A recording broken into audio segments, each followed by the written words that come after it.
اعوذ باللہ من الشیطان الرجیم بسم اللہ الرحمن الرحیم الحمدللہ رب العالمین الصلاة والسلام علی اشرف الانبیاء والمرسلین وعلی اہل بیتہ الطیبین الطاہرین المعصومین اما بعد فقد قال رسول اللہ صلی اللہ علیہ وآلہ وسلم ان الحسین مصباح الہدی وسفینۃ النجاہ۔ سامعین محترم، سب سے پہلے 3 شعبان المعظم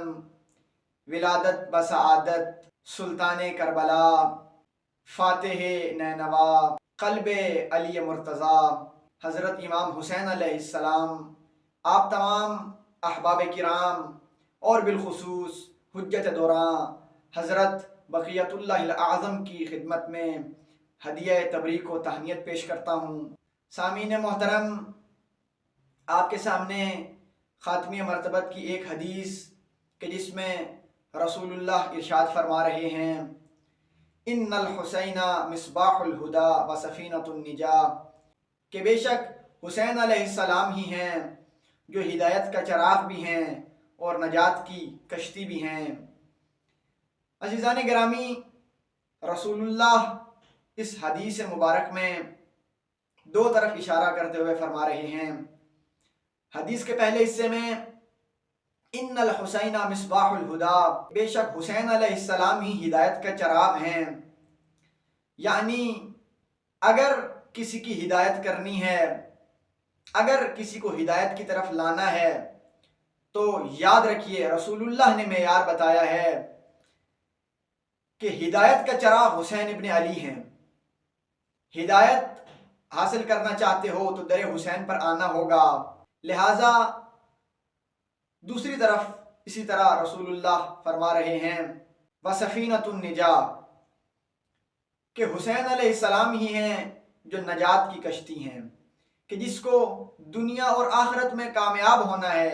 نجات حاصل کرنی ہے، وہ باید کشتی حسین میں سوار ہو جائے، محب حسین بن جائے۔ اسی طرح حضرت نوح کے زمانے کا ایک مشہور واقعہ کہ جب ایک شدید طوفان آتا ہے، ہر چیز فنا ہو جاتی ہے، لیکن وہ افراد بچ جاتے ہیں جو حضرت نوح کے ساتھ ان کی کشتی میں ہیں۔ اسی طرح سفینہ نوح کے ساتھ تشبیہ دیتے ہوئے رسول اللہ اپنے اہل بیت کے بارے میں فرماتے ہیں انما مثل اہل بیتی فیکم کمثل سفینۃ نوح، کہ بے شک میرے اہل بیت کی مثال سفینہ نوح کی سی ہے، من رکبہا نجا، جو اس میں سوار ہوا اس نے نجات حاصل کی، ومن تخلف عنہا ہلک، اور جس نے اس سے روگردانی کی، اس کی مخالفت کی، اس میں سوار نہ ہوا، وہ ہلاک ہو گیا۔ عزیزان محترم، رسول اللہ کی 2 احادیث بیان ہوئیں، ایک جس میں آپ اہل بیت کو نجات کی کشتی کہہ رہے ہیں، دوسری کہ جس میں آپ نے فرمایا کہ ان الحسین مصباح الہدی و سفینۃ النجاہ، کہ حسین علیہ السلام ہیں کہ جو نجات کی کشتی ہیں۔ عزیزان گرامی، امام حسین علیہ السلام اہل بیت میں سے بھی ہیں۔ پھر جب رسول اللہ نے فقط امام میں حسین علیہ السلام کا مخاطب کرتے ہوئے یہ فرمایا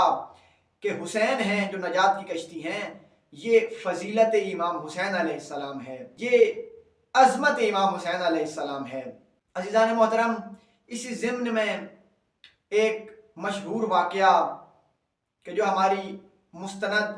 کتابوں میں نقل ہوا ہے، مسجد نبوی کا نورانی ماحول ہے، اصحاب کے جھرمٹ میں مسند رسالت پر رسول اللہ تشریف فرما ہیں کہ اتنے میں مسجد نبوی میں امام حسین علیہ السلام داخل ہوتے ہیں۔ رسول اللہ اپنے بیٹے کی طرف دیکھ کر مسکرا کر اپنی باہوں کو پھیلا کر فرماتے ہیں مرحبا بکا یا ابا عبداللہ یا زین السماوات والارض، کہ اے حسین مرحبا، آپ ہی ہیں جو زمین و آسمان کی زینت ہیں۔ اصحاب کے اس مجمع میں بیٹھے ہوئے ایک صحابی کے روایات جن کا نام بتاتی ہیں ابی بن کعب، فرماتے ہیں یا رسول اللہ، یہ کیسے ممکن ہے کہ کوئی آپ کے علاوہ زمین و آسمان کی زینت ہو؟ فقالا یا ابی والذی بعثنی بالحق نبیا، کہ قسم ہے اس ذات برحق کی کہ جس نے مجھے نبوت کے منصب پر فائز کیا، ان الحسین ابن علی فی السماء اکبر منہ فی الارض، کہ حسین علیہ السلام کا جو زمین پر مرتبہ ہے اس سے کہیں زیادہ آسمان پر مرتبہ ہے۔ رسول اللہ نے ارشاد فرمایا کہ جس رات میں معراج پر گیا، جب میں عرش پر پہنچا، میں نے وہاں پر کیا دیکھا؟ فَمَكْتُوبٌ عَنْ يَمِينِ عَرْشِ اللَّهِ، کہ اللہ کے عرش کے دائیں جانب لکھا ہوا تھا ان الحسین مصباح الہدی وسفینۃ النجاة، کہ بے شک حسین علیہ السلام ہی ہیں جو ہدایت کا چراغ بھی ہیں اور نجات کی کشتی بھی ہیں۔ عزیزان محترم، انہی الفاظ کے ساتھ رب ذوالجلال سے دعا گو ہیں کہ یا رب ہمیں زیادہ سے زیادہ معرفت امام حسین علیہ السلام عطا فرما۔ اللہم صلی علی محمد و آل محمد۔